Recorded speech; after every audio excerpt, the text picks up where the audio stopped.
Eu sou Renato Lopes, professor livre-docente de cardiologia da Escola Paulista de Medicina e professor de medicina da divisão de cardiologia da Duke University Medical Center nos Estados Unidos. É um prazer muito grande poder estar aqui hoje com os senhores, infelizmente não presencialmente, mas tivemos a oportunidade de gravar isso através de um vídeo, participando do simpósio de geriatria da Escola Paulista de Medicina.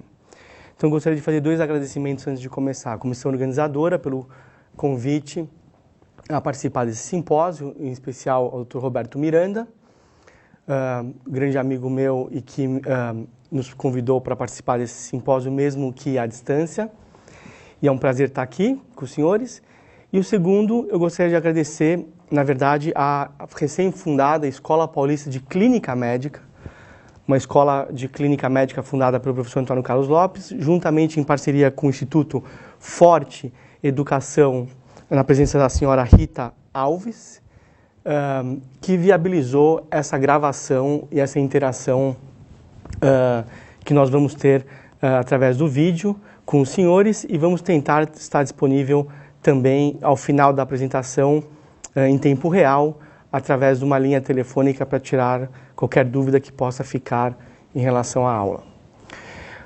Portanto, o tema que me foi pedido para abordar são realmente aspectos atuais, quais são as principais lições que aprendemos sobre fibrilação atrial, prevenção de acidente vascular cerebral em pacientes que se encontram sob risco de AVC, diante das novas drogas, dos novos anticoagulantes, da quantidade enorme de dados que temos hoje em dia, e fundamentalmente levando em consideração aspectos que interajam com o fator envelhecimento, com o fator idoso, uma vez que esse simpósio é de geriatria. Então, meus conflitos de interesse estão disponíveis no website da Duke University, mas para essa aula em particular eu não tenho nenhum conflito de interesse.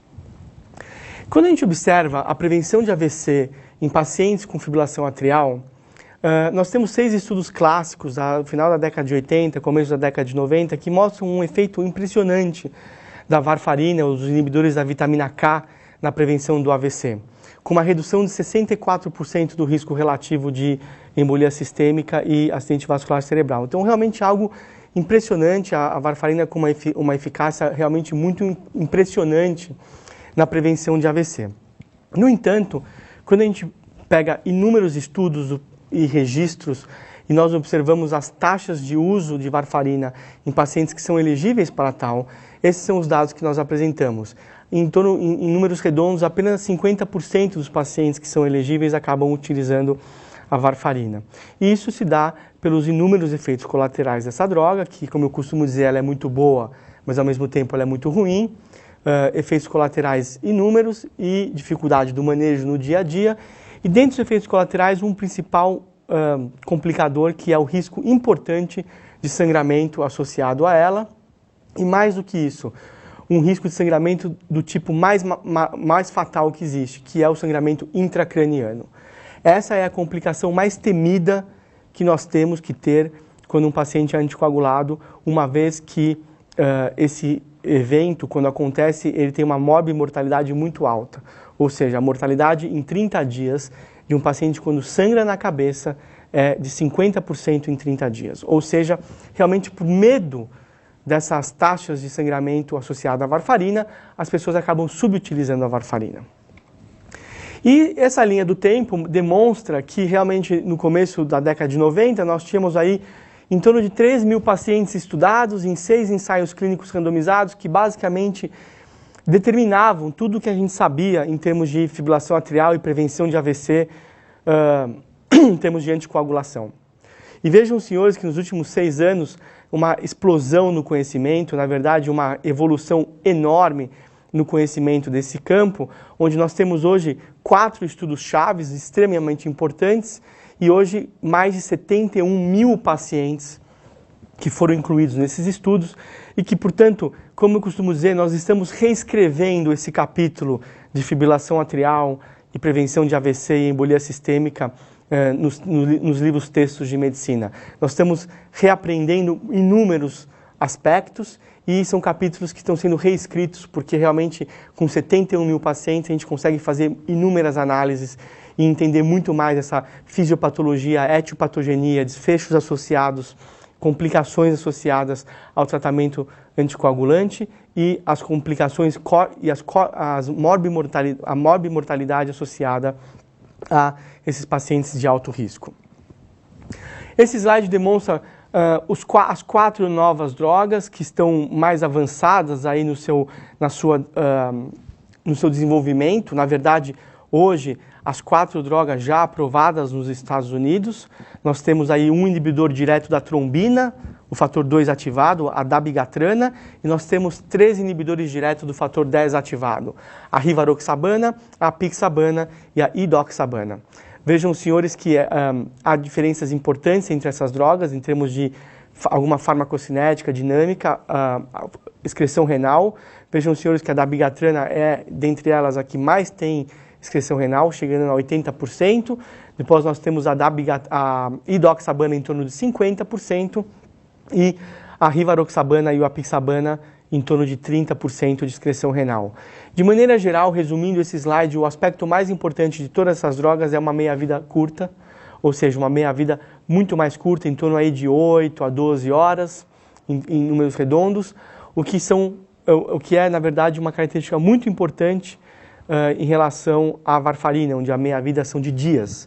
Então, vejam, senhores, que essa realmente significa uma vantagem desses anticoagulantes que vai ter impacto importante no manejo de sangramento desses pacientes.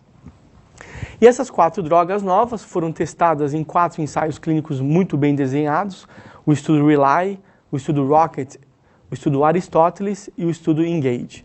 Vejam, senhores, que são estudos com um grande número de pacientes, 14 mil, 18 mil, 21 mil pacientes.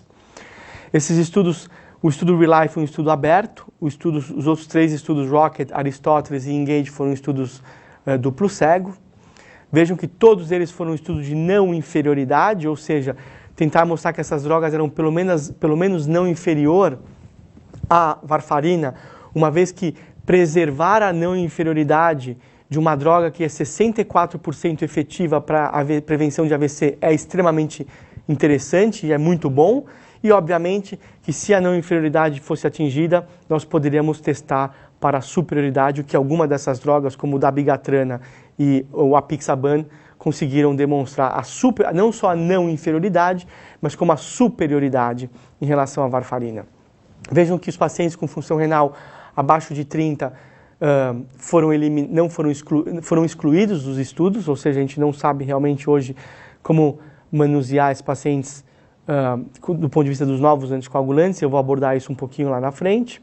O desfecho de segurança de todos eles foi o sangramento maior e o desfecho de eficácia de todos esses estudos foi o AVC e a embolia sistêmica. Então vejam, senhores, que desenhos parecidos em alguns aspectos, mas com algumas diferenças importantes também nesses estudos. E vejam, senhores, que o número de publicações aumentou de maneira significante nos últimos anos em relação à fibrilação atrial, ou seja, é aquilo que eu estava dizendo, nós estamos reescrevendo esse capítulo da fibrilação atrial, da sua fisiopatologia, da sua etiopatogenia, das suas comorbidades associadas e dos seus desfechos associados à anticoagulação. Isso se reflete num grande número de publicações que vem aumentando gradativamente ao longo dos anos.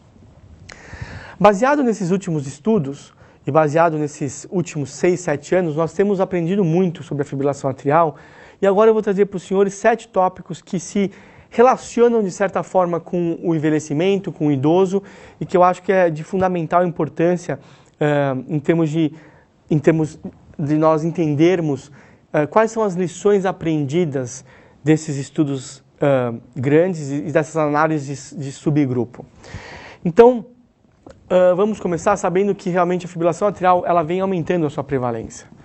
Tanto a sua prevalência como a incidência. A gente sabe que a fibrilação atrial ela aumenta com a idade, é algo exponencial, a sua prevalência aumenta exponencialmente com a idade.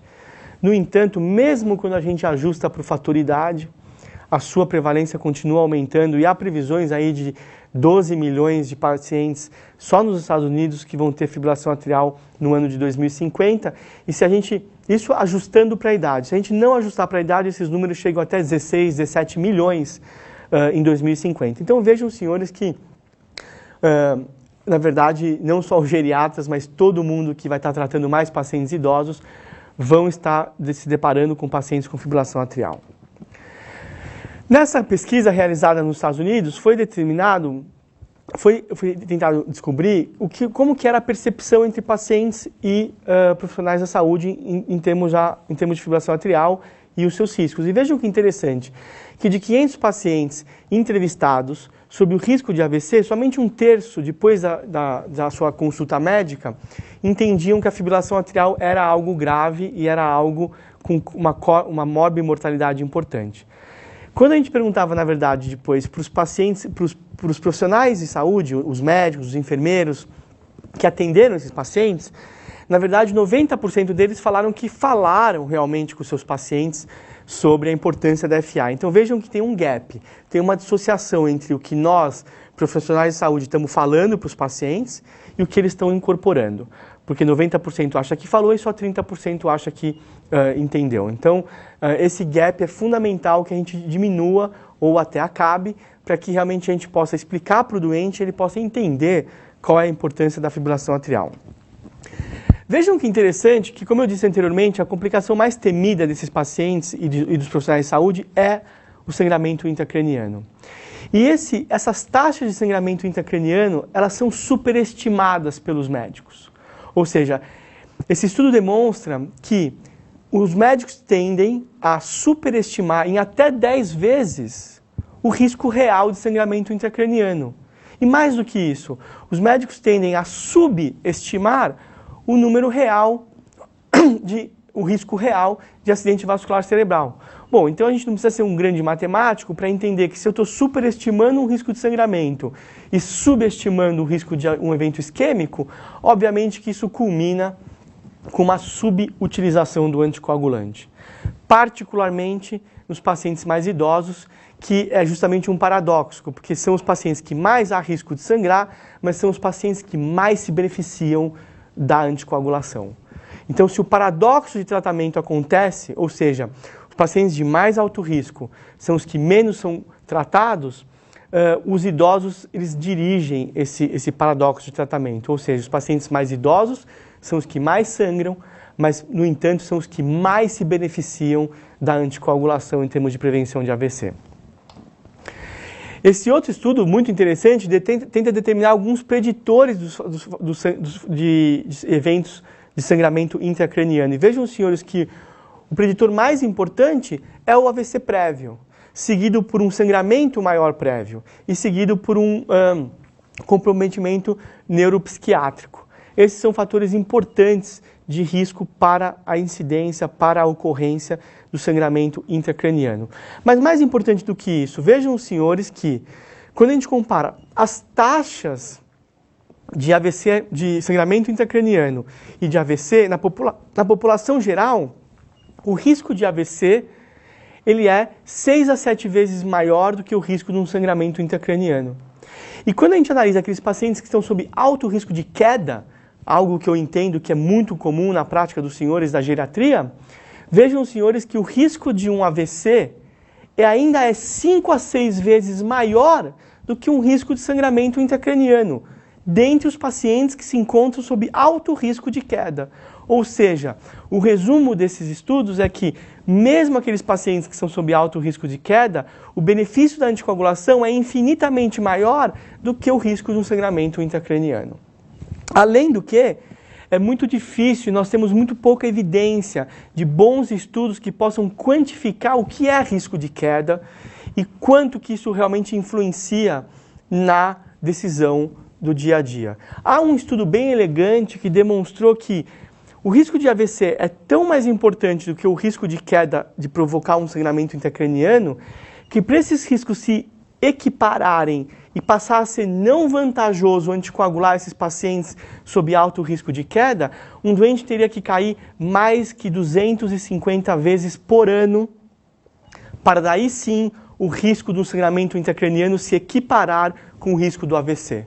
Então vejam, senhores, é difícil encontrar alguém que vai cair 250 vezes por ano, para que aí sim a anticoagulação não seja indicada. Então, acho que o resumo serve, aqui fica que a anticoagulação deve sempre ser a regra, ainda mais nos pacientes de mais alto risco, como os idosos. E vejam como o cenário é triste. Nós temos, na verdade, aí, a cada 100 pacientes que são elegíveis para ser anticoagulados, 50 não recebem nada de terapia, 50 recebem varfarina, e o cenário fica ainda pior. Dos 50 que recebem varfarina, só 50% ficam realmente numa faixa terapêutica adequada entre 2 e 3 de RNI. Ou seja, 75% das pessoas que são elegíveis à varfarina, que estão sob risco de um AVC e que têm FA, não estão sendo bem tratados.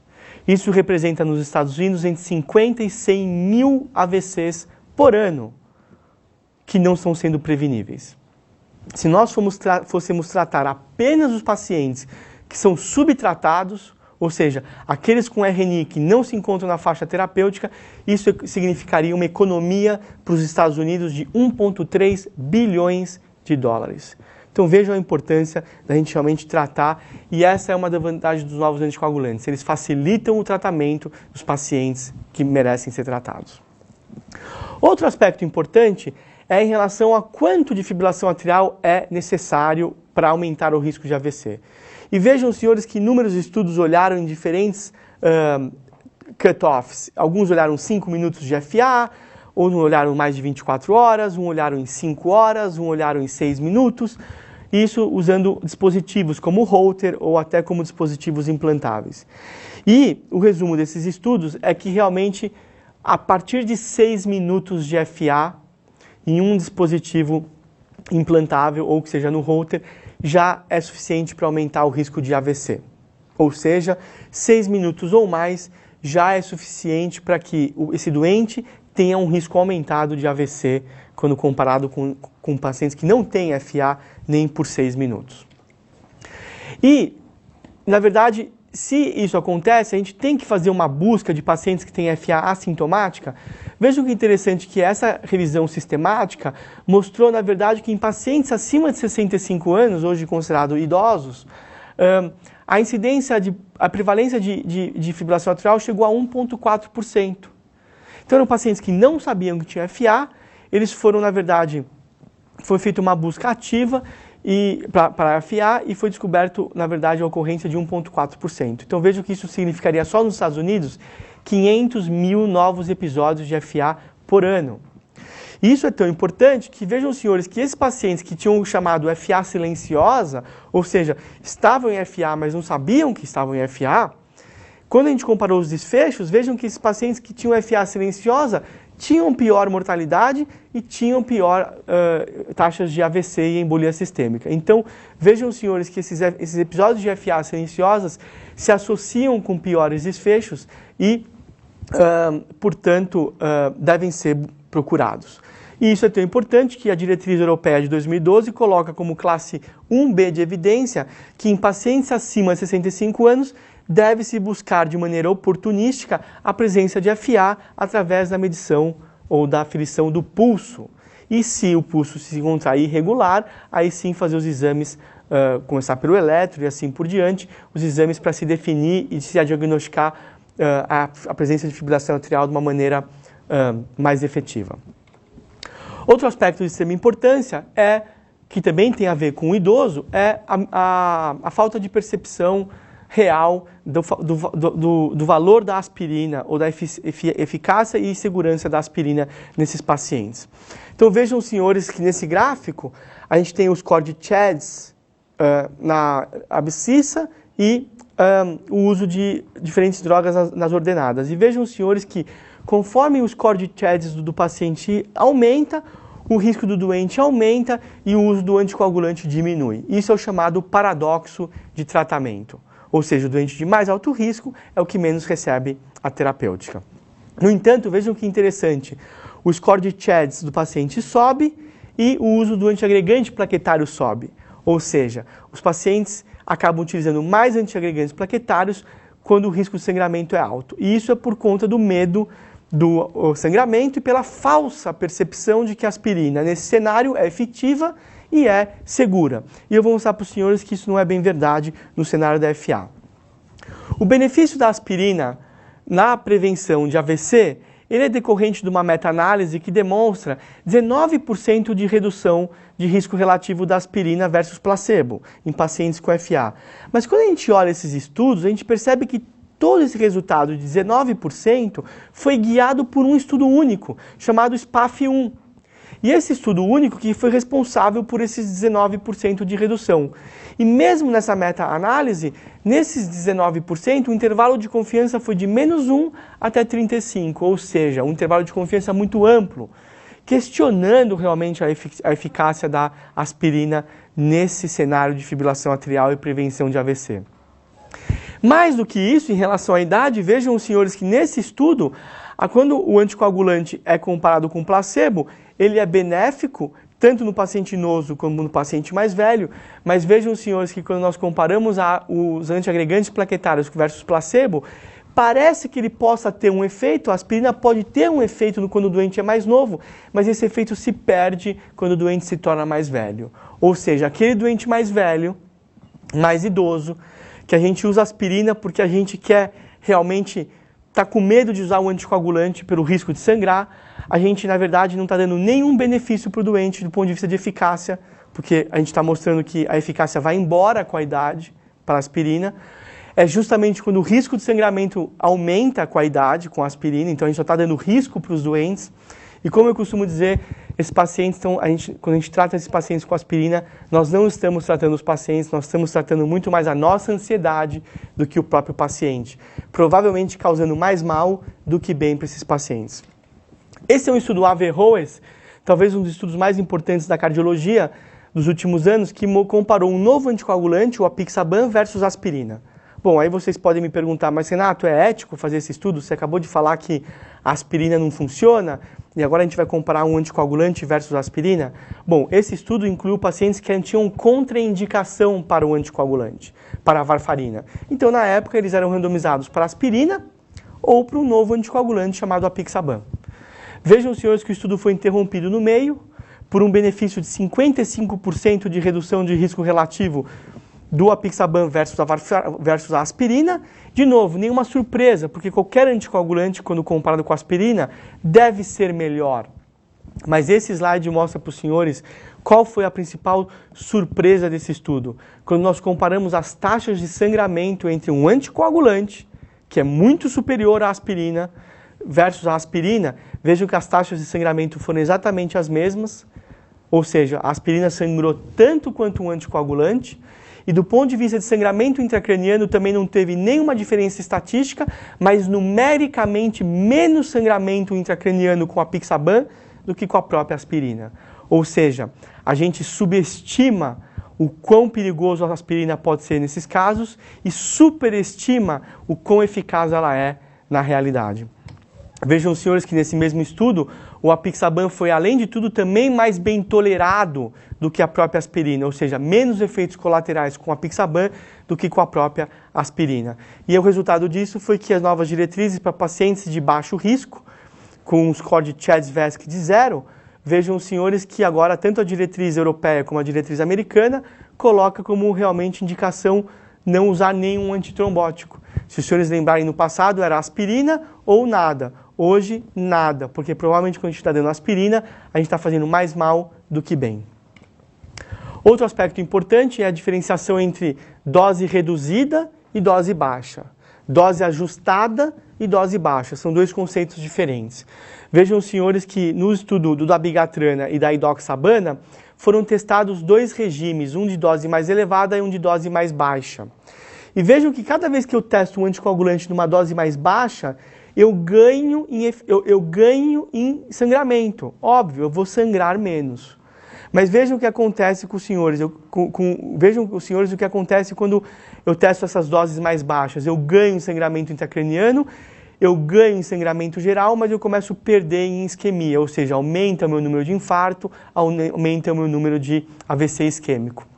Então, a dose baixa, ela na verdade não é necessariamente tão interessante.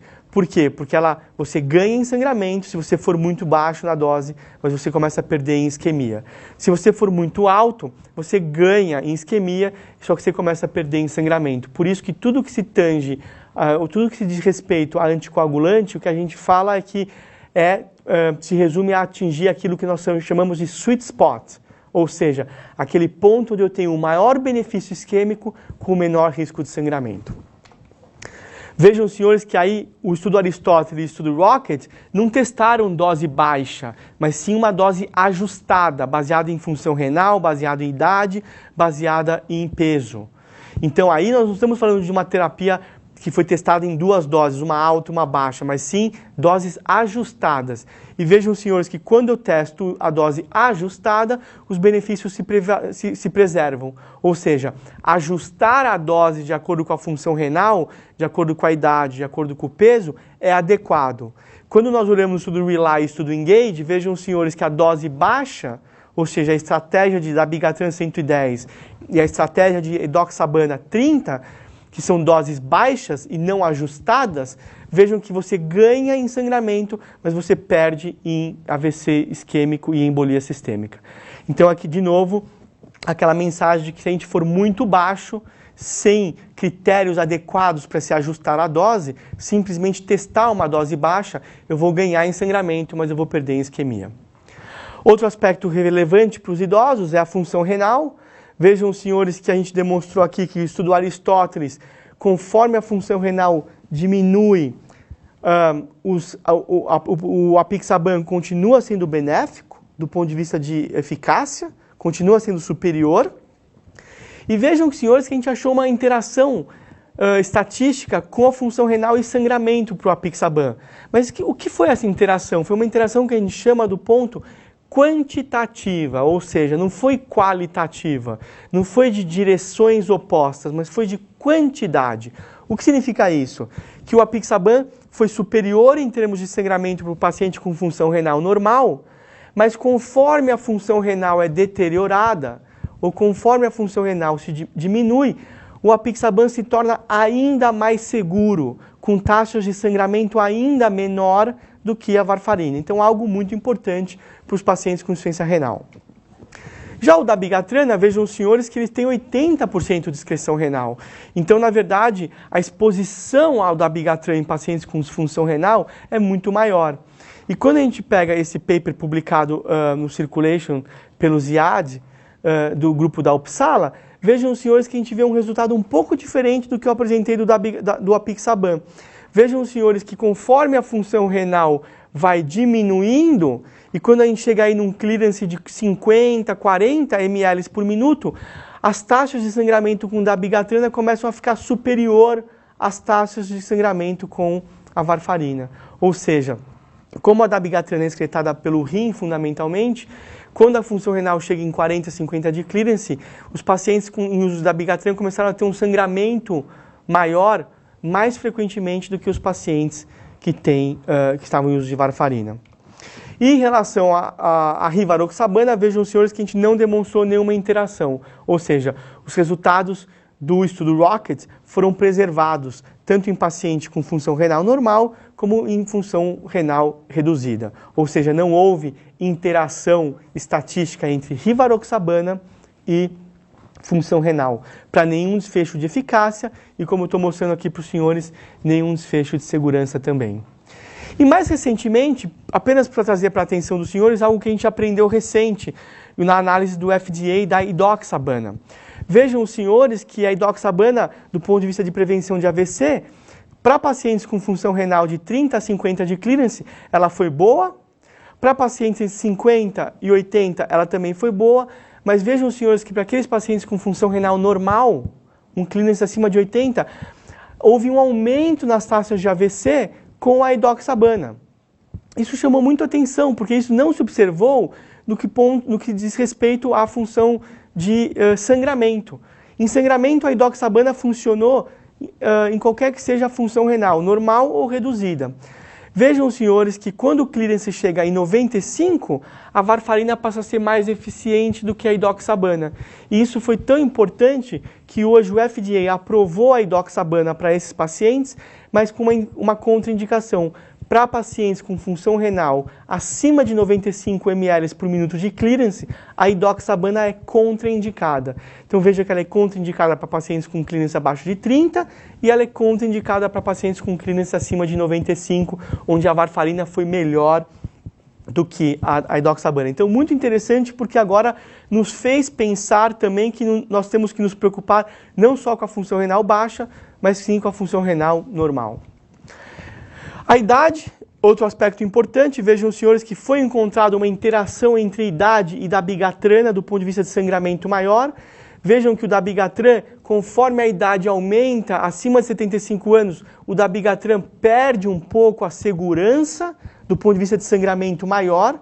Vejam que quando a gente pega pacientes acima de 75 anos, a dabigatrana se associou com mais sangramentos maiores do que a varfarina. Importantemente, isso não foi igual para sangramento intracraniano, ou seja, a dabigatrana foi superior à varfarina do ponto de vista de sangramento intracraniano, tanto para o paciente novo como para o paciente idoso.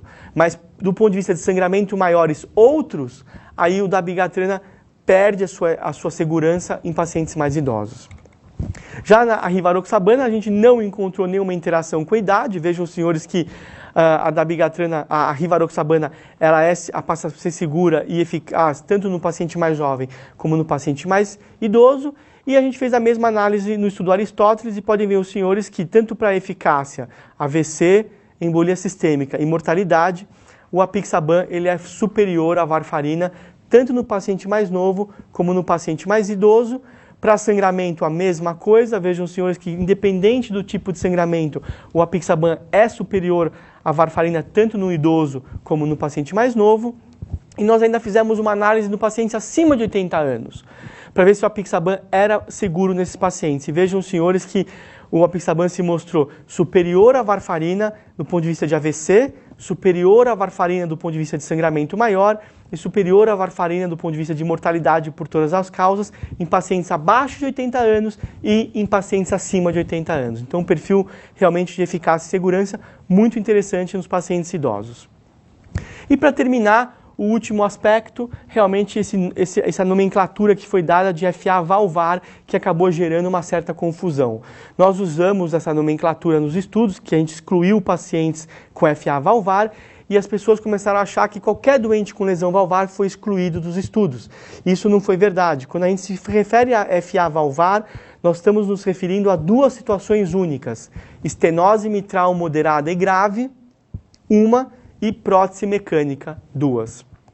Esses foram os únicos pacientes que foram excluídos dos estudos.